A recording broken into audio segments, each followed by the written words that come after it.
What's up, guys? I told y'all go back with another video. Now we gonna jump into this video. It gonna be a bunch of ass in this video, maybe probably one or two. But let's get in there. So, survival school 101. Everybody's stopped. Notice there's no lights on in the distance. There's no street lights on. Everything stopped. Everything time has stopped. You realize something's gone down. You need to get home, and you only got what you took with you to the airport. So, what do? It's early on in the stages. It's early. People haven't freaked out quite yet. Time to go. But you don't want to be around when they do freak out and things start. You're trying to get home. Obviously, a straight line is probably not always The best a route. good idea, nor the best route. And our electronics don't work. And our electronics don't work, so we can't use your phones. So yeah, we're gonna see what happens. 24 hours, starting right now. As they always say, all the newbies say, you don't go nowhere, and you go right directly into something. They're throwing commercials or something. You don't go nowhere. Right now we're traveling. Simulation is we're on the highway. Yep. You see, we're just, Cruising down the highway. down the highway, trying to get home. So, obviously, most of us here are into survival and prepping of some nature, right? So, we will naturally carry some things on us that obviously would help in this situation. Quick question for you. What are, as far as kit goes, what do you think maybe the three most important things in my kit are for this scenario? Water number one for me. Yeah, water. Water. I feel like is probably number one. Okay, what would be the second one? You need a barrier layer, man. Yeah, protection from the elements. Yeah, Thermal regulation. some sort of shelter. Number two on my list is going to be this right here: a spare pair of socks. Comfortable shoes. You do not take care of your feet, you will be done. That is the end of you. You will stop moving, and then you are where you are, and hopefully that's in a good spot. What do you think number three is for longer distance movement? Multiple days. 24 Map, hours. compass. Where am I going? Caloric. Yeah. Calories, yeah, that's what I would say. So I'm reasonably good at figuring out which way east and west and south and north is. I can kind of ballpark that. Navigation is super important. Don't get me wrong, we're getting there. But number three on my list is going to be calories, because if you're not replacing the electrolytes, the salts, potassiums, the proteins, the fats, the carbohydrates in your body, you're going to bonk. Just like we talked about with the socks, your feet not working, you will be stuck again. As for me, I've got No knives, no guns. none of us has any knives. We don't have any personal protective outside of swinging our backpack around or whatever to hit something. Got a bunch of devices. I've got my Wazoo belt on, which has some things in it, which does get through TSA. Right. So technically, I do have a blade. A Got a little ceramic blade. Scraper. Technically a scraper. I've got my Wazoo cash cap on. And cash. It's always Yeah. important to have cash. Yep. Cash. We've got our wallets. Obviously, you'd be traveling with your wallet. A ferrocerium rod and a magnesium rod and a striker from Grim Survival in my cash cap. Adventure kit in our belts. Venture kit in our belts. Got a grail. I always keep a grail. Always have a a bottle grail. with me and a grail. I've got a nesting cup that I keep with me. Bandanas in my pocket. I got my baby wipes. Bandana. Got some baby wipes. Wet Extra wipes. socks. A pair of extra socks, and I got an extra shirt. Extra shirt. Extra underwear. I got a base layer too, level 1. I got a beanie as well. I got a beanie. Keep a beanie with me. I'm going bald. My head gets cold. Yeah, you don't want to shine on the reflective surface. Yeah. I've got a bivvy. You got a beanie? Yeah. I always carry a And bivvy. I've got a tarp, Got a tarp as well. a camouflage tarp. Plus my poncho. I'm addicted to the hammock game. So tarp, hammock, go together. I carry them together. We did weigh our packs too as well. So you had to be 35 or under, which should be easy to do. 24 by 16 by 10. Yeah, there's your typical carry-on Yep. dimensions. I'm sitting at about 20 pounds. I'm at 16. He's at 16.8. I think saw a couple guys at 10. Want to let that water. No water. We got to find and source our water. Basically, if I was sensing that something was troublesome behind me, I would take off into the woods and I would take a big J and I would come back around and I would get behind cover and concealment. And then if whoever was following me kept going, no problem.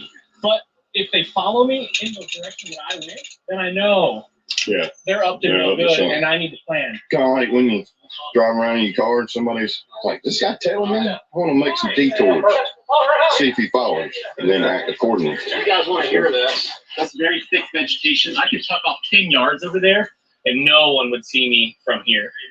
James, go ahead and walk down towards the creek that way. And then when I tell you to, just freeze. I didn't need to. I can hardly see him. Yeah, he's already disappeared pretty much. And he's only not even 20 yards from us, probably. Yeah. So he's standing in the open, and I can see him because I saw him walk there. But if Yeah. you were walking along, Yeah, you know. you'd have no clue. He's not wearing camouflage. He's just wearing like an earth tone kind of greenish shirt, right? You'd have no idea he's there. So if I was going to lay low for the night, that's a good spot to set up somewhere back there. And then you got your water supply. You can freshen up and take yourself a bird bath in there, and then move on the next day. But if it's the middle of the day like it is now, I'd be getting water and then getting it. And the best place to carry water is where? But let's get water. Watch the fish. Again, like first 24 hours, I don't think it's gonna be that necessary to like be super stealth mode and be that wary. Maybe, maybe not. But all you gotta do if somebody's passing by is just stop moving. Like, don't move. Chances are they won't see you. Unless they're really looking for you. Yeah, then still that's all. Yeah, just stand still. That's it. So we took this little break, found this water source. Everybody got hydrated and filled up any containers that they chose. I guess we're fixing to hit the road again. Where is it? I've filled up nearly a quart of water off of a grapevine before. Wow. So I find where it goes into the ground, it's probably over there somewhere. You cut it close to the ground and nothing happens. It doesn't happen until you cut it high. So think of it like a straw. So if I'm holding a straw at a restaurant, I put my finger over the straw and I can pull the water out and it doesn't come out until I release my finger. I release that pressure and then the water can come out. Same deal. So if I cut that grapevine way over there near the ground, and then I position it over top of my water ball, and then I cut it high, the water will start coming out. And it's nice, fresh, clean water. It tastes kind of nice. It's got a hint of grape in it. Yeah, it's nice and clean and filtered and fresh. You can cut them off and just drink them. You can. Right out, too. Yeah. And the big ones, you don't even have to cut them all the way through. You can just hack into them a little bit, and they'll do the same thing. Those are real big. Just make sure it's not poison ivy vine. Yeah, that's a good one. So this is not poison ivy vine. That's a grapevine. You can usually tell by looking at the bark on them. They've got kind of a shaggy bark. A poison ivy vine will cling to a tree. It adheres to a tree, and it has hairs on it, fuzzy hairs. Very important to not confuse the two. Scary vine is a scary vine. Yeah. Yeah. It's got hair on the vine. Don't mess with it. Don't touch that. Freaking Gandalf, man. Yeah, old Gandalf got him a stick right there. Oh. All right, on the road again. Feet got a little wet. Yeah. How you doing, guys? Good. Get a little sweat going. Yeah. Little sweat going.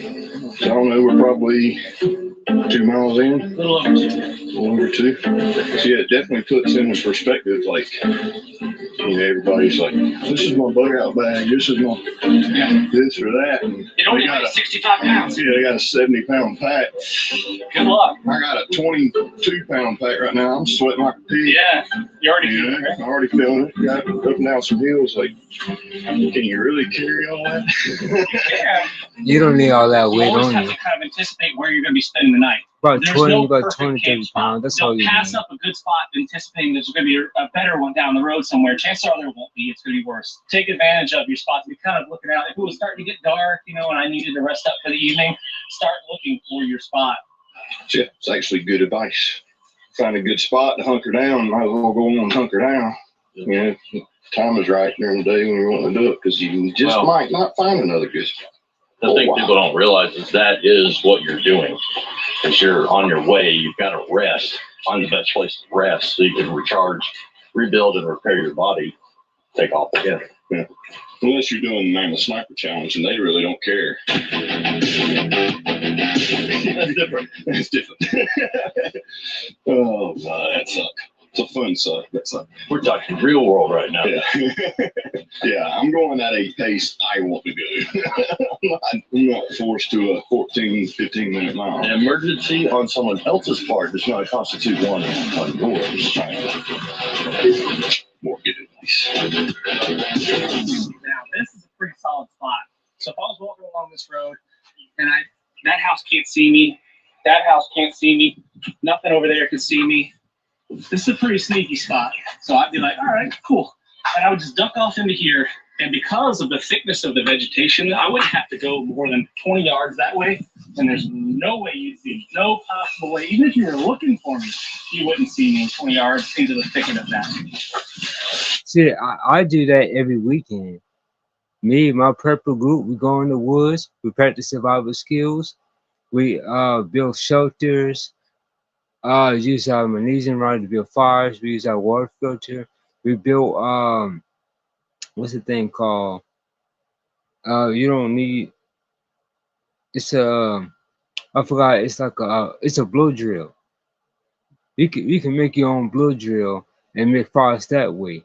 Me and my purple group, we did that in the woods last weekend. So yeah, man, make sure you practice survival skills like I do. To me, I'm more advanced in my survival skills. Me and my purple group. So if you want to be a prepper, you need to train. You know, you got to have some training. You can't just call yourself a prepper and then stop off food and water and no training. You have to train first. All right, let's get back in the video. That didn't work. Trying to film and go through the freaking thing at the same time. Y'all don't go nowhere. This would not be where I'd pick, but for demonstration purposes, this wouldn't be a bad spot if there was more vegetation between me and the road. But if I got down here nice and low, it'd be really difficult for someone to see me just because of the terrain feature that I'm in. When we pick out our camp spots, you still got to be careful for widow makers. You still want to stay off of game trails. You still want to not be camping on an ant hill. But this would be a terrible spot. But again, I want more vegetation between me and the road so I can be a little bit more discreet. Again, this might be private property, right? We don't know who lives here. We just need a place to sleep for the night. You need to be able to see this road. And you need to be able to see me as I walk down this road. But I need to not be able to see you. That's the challenge.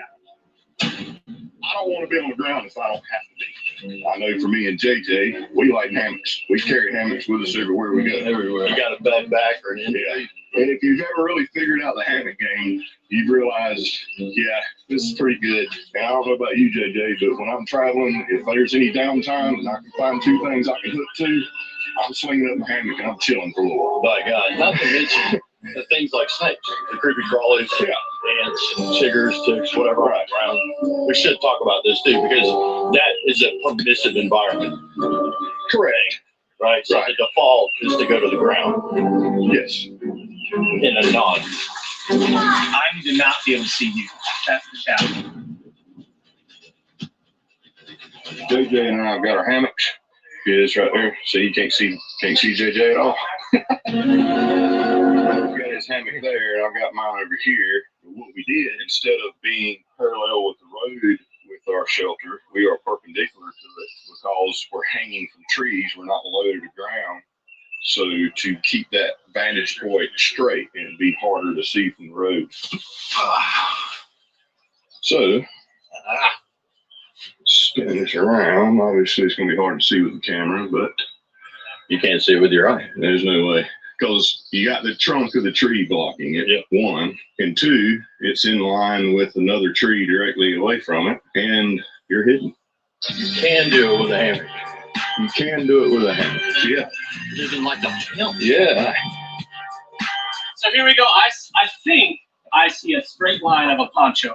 If it's a straight line, it's not an irregular shape, right? It's going to be easier for our eyes to catch it here. So it's a trade-off. Like I said, if you left it floppy and loose, it's not that great of a shelter. Yep. If you make it tight, it's a better shelter, but it's easier to identify. So I'm pretty sure I see it. Horizontal lines stick out in the woods because everything's so vertical. Yeah, That's there are straight vertical lines. Yeah. There's not a lot of straight. Right. Because like even like as a deer hunter, like when I'm looking through the woods, I'm looking for horizontals.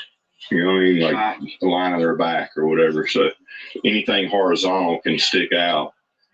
All right, so back at base camp, and film it because I had to concentrate. You can tell, like you said, that for ended and sweaty. Just did a 4-mile ruck as fast as we could.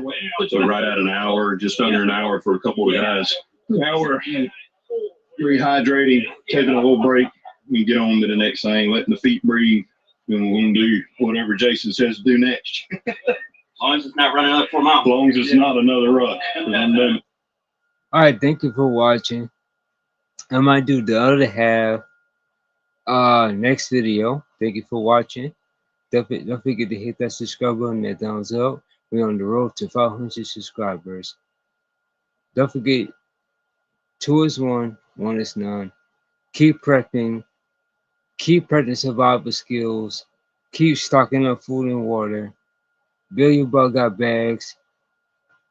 Thank you for watching. I'll see you later.